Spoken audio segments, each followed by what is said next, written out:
dama ne moo tax kàccoor bi tey dafa bind lu am solo ma ànd ci moom xalaat kàccoor bi dafa ne il est temps que l'on dise stop au rentier de la tension jot na nag sénégalais yi jóg ñun ñëpp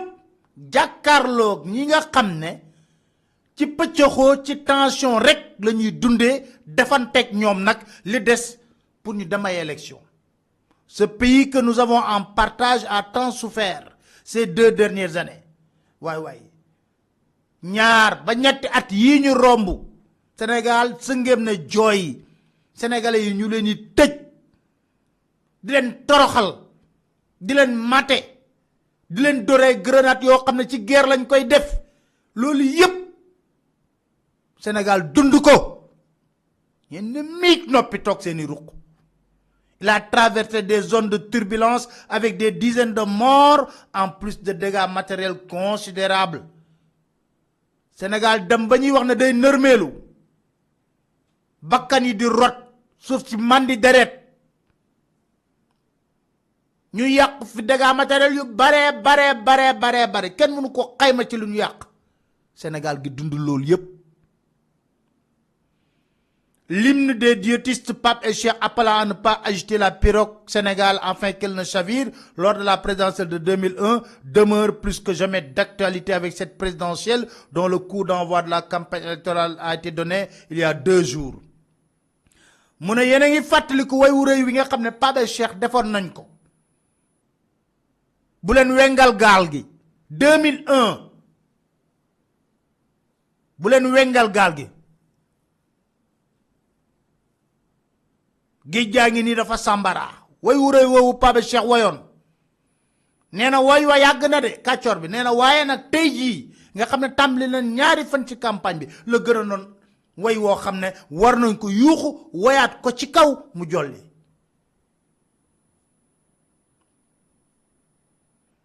Ce beau pays vogue sur une mer agitée mu ne réew mii di réewum Sénégal nag dañ koy dàkkantelee gaal sunu gaal gii mi ngi ci géej gu yëngu lool. Si en 2021 on craignait une confrontation entre le tout-puissant Parti socialiste et l'opposition réunie autour de sa figure de proue Maître Wade, aujourd'hui les pyromanes sont au cœur du pouvoir. mu ne bu nekkee ne ci temps Abdou Diouf ragal gi ak tiitaange gi li ko doon sooke moo di xeexoo biñ leen am ci diggante Parti socialiste ak it opposition ba ca booba Ablaye Wade incarné ko bii nag lu tax mu gën a garaaw mooy ñi bëgg a taal réew mi ci biir nguur gi lañ nekk kàccoor bee ko wax nee na ñi bëgg a taal réew mi ci biir nguur gi lañu nekk démb dankaafu naa na leen teey leen tant que voté gun lu ne mën naa xew même loo xam ne kenn ñaanu ko yàlla kàccoor bi nee na pyromane yi ils sont au cœur du pouvoir manœuvrant avec des gens éliminés par le Conseil constitutionnel et qui voudraient un arrêt ou une reprise du processus électoral mu ne ñooñu nag riigu ci biir nguur gi fas yéene taal Sénégal ñi ngi lëkkaloog ñi nga xam ne dañoo dem ca Conseil constitutionnel ñu ne leen doo leen bokk ci élection présidentielle yii ndax lii ak lii ñoom nag ñooy wër jamono yii di wut nu ñu téye li nga xam ne moo di processus électoral bi arrêté ko pour ñu tàmbaliwaat ko à 0. Certains de ces va-t-en-guerre ne représentent absolument rien sur l'échiquier politique et ne peuvent même pas réunir une centaine de militants kàccoor bi ne ñi ci gën a dégg nag ñu diw seen làmmiñ laalo mel ni robinet bu ñu ubbi di ratatat di wax di génne ay argument boo leen waxee seen kër sax mënuñu ko gañe 100 personnes mënuñu ko rassembler 100 personnes mënuñu ko rassembler ci salle yor seen làmmiñ nag bëgg ñoo fat non ça va ça suffit quoi il faut respecter les Sénégalais amuñu sax seen kër mënuñu koo gañe wóorul seen doom wala seen njabar votel leen ndax xam seen jikko des saltimbanques de la politique plus préoccupés par leur confort que par le devenir de ce pays où tout est à refaire. mu ne ay nit ñu tekkiwul dara ay xuusma ñàpp yoo xam ne li leen gën a yitteel du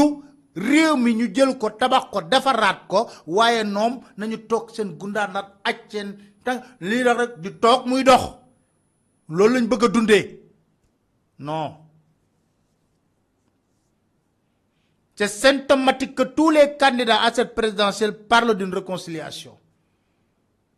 Moi, mu ne lu ko gën a réelu kàccoor bi nee na tey ji koo dégg rek réconciliation pardon ah réew mi ñoo ko bokk xanaa tey ngeen ko xam xanaa tey ngeen xam ne réew mi ñoo ko bokk waaw ñu ni ñun la suñu biir la waaw réconciliation xanaa tey ngeen xam loolu fii lañ toog fii l'État doit rester fort l'État fii fàttuñu duñ ko fàtte hein. Au centre de ce jeu, Karim Wade, dans le confort de Doha, tirant les ficelles. Kàccoor bi ne lu ma ci gën a métti nag mooy lii yëpp di xew ñu ne Karim Wade ma ca Doha moo toog moom yor ay surgaam fii ñu bëgg a taal réew mi te réew mi bu tàkkee moom bant balem du ci lakk ma nga tëdd ci ay milliardam Qatar jàpp mor sa ñàmburam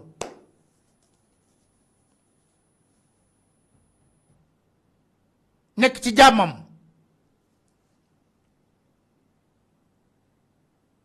nekk ci jàmmam moom ak njabootam ba pare nag ñu ne réew mi nañ waxante dëgg nag waaye nañ waxante dëgg te yàlla tax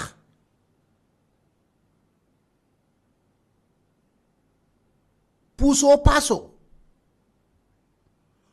Si tant est que le fils de l'ancien président voudrait faire valoir sa candidature, qu'il fasse preuve de courage et montre qu'il est garçon en descendant sur le terrain pour imposer des idées et mener la confrontation plutôt que de se vautrer dans le confort de son pays d'exil où rien ne le retient.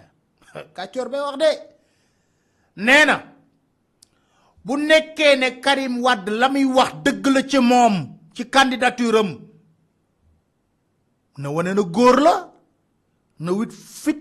jom qu'il soit courageux ñëw Sénégal d'abord chaque jour ñu ne ñu yónnee na avion bu yëpp ay bagaasam jënd na ay panneau publicitaire dina ñëw ba mu demee ba tey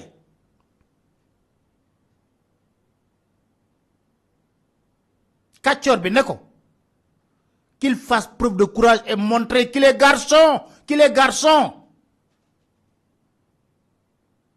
ñëw nag fii Sénégal jàkkaarloo kenn terewu ko mu ñëw fi dara teewu ko Doha dara bu la Sénégal ñoree nga bëgg ko mu nekk sa xol ñëwal Sénégal toog jàkkaarloo nit ñi wax ak ñoom kàccoor ba la mu wax dëgg yu wér péng la kenn mënu koo dindi. Montre qu'il est garçon.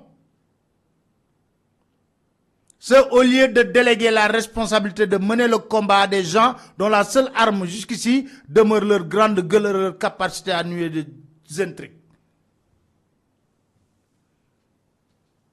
La ngay toogee Doha di yabal ñoo xam ne kàccoor bi nee na yoruñu lu dul seen làmmiñ wu rëy ak mën a njaabanjale ak njuuj njaaj moom lañu man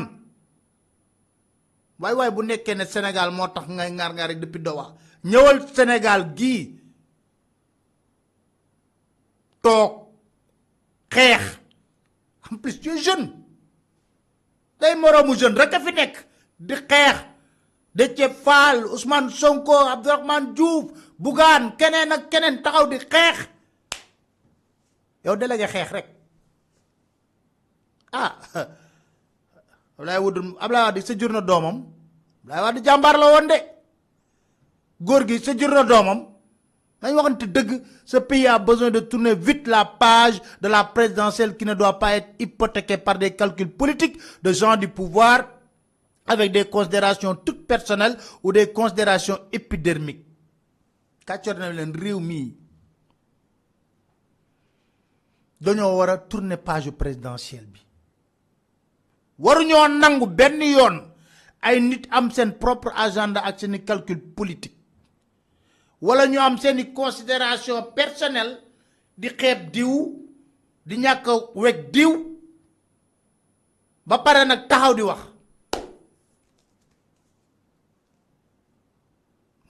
ak kàccoor bi nag yéen a xam tant pis s'il ne roule pas pour le candidat choisi par leur chef yéen a xam waa Benno Bokk Yaakaar bu nekkee ne àndule nag kii nga xam ne moom la seen chef tànn li ba dal wax ñun tànnuñu ko tànnuñu Amadou Ba yéen a tànn Amadou Ba nangu ko wax kon loolu boo leen ci mere yéen a xam suñ yónnewu ci seeni mbootu biir la. Une élection est très sérieuse pour ne pas être l'affaire d'un clan de faucons soutenu par un chef qui se dit sur le départ, mais qui ne fait rien pour arrêter ces bellicistes qu'il a même promis. Kàccoor bi ne président Macky Sall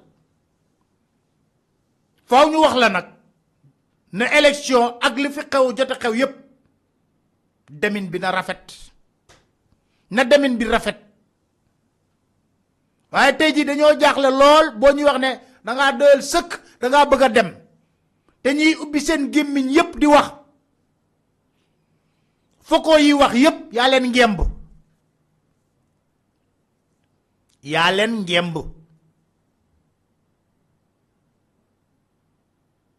ñu ci gën a ñaaw làmmiñ di wax yaa leen ngemb yaa leen promouvoir élection lu sérieuse la rawatina lu ñu dund lii yépp ci élection yi doy na sëkk. Ce charmant pays doit se remettre au travail pour avoir perdu trop de temps par la faute de vils comploteurs qui sont à l'origine de tout ce bordel. ngalawaay kàccoor bi nee na réew mii dañoo war a jublu ci liggéey réew mii dañoo war a taxaw jonn ci liggéey ko ndax perte nañ temps bu baari ndax ñan ay comploteurs yu tekkiwul dara yoo xam ne bordel bi fi am yépp moo ko wax de qui sont à l'origine de tout ce bordel bi fi am yépp ñoo ko fi def. Si on en est arrivé à parler de réconciliation, c'est parce qu'une racaille a réussi à mettre le pays sens dessus, sens dessous. mu ne bu ñu demee nag ba ñëpp toog di wax réconciliation par ci patati patata dañuy nangu ne réew mi ay nit ñu tekkiwul dara ay samba booy ñi nga xam ne taarix réew mi du leen jàpp ci benn anam ñoo jàpp réew mi caxatee ko fóot fi ay bakkan rot fi tëj fi ay nit lu ne ñu def ko fi ba réew mi nekk ci pëccoxoo bu rëy moo tax ñëpp di wax réconciliation nañ nangu loolu ba pare nangu lii woote jàmm fu ñu koy def mooy fu jàmm amul juboo fu ñu koy def mooy fu xuloo am kon nangu ngeen na fi mu nekk nii pëccëxoo gi nekk ci réew mi yépp yéen la une page à tourner et vite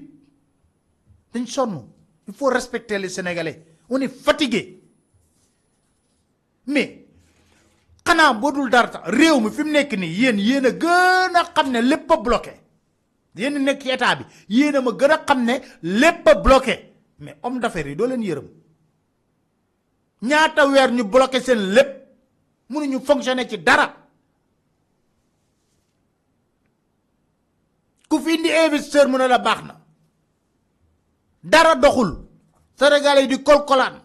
waaye am yaakaar ne nañ dem ci élection rek tourner page bi parce que bu ñu amee président bu bees tension bi day wàcc lépp wàcc réew mi tegaat ko ci yoon ñu xoolaat affaire yi ñu ne mukk rek réew mi moom na nekk ci tension rek chaque jour nga dégg bu bees mais damay wax ne des fois ñun sax am nañ ci part de responsable tax ma wax loolu dafay mel ni dañuy jël élection yi comme fond de commerce élection yi nañ ci gaaw dem pare ci tourner la page nekk ci leneen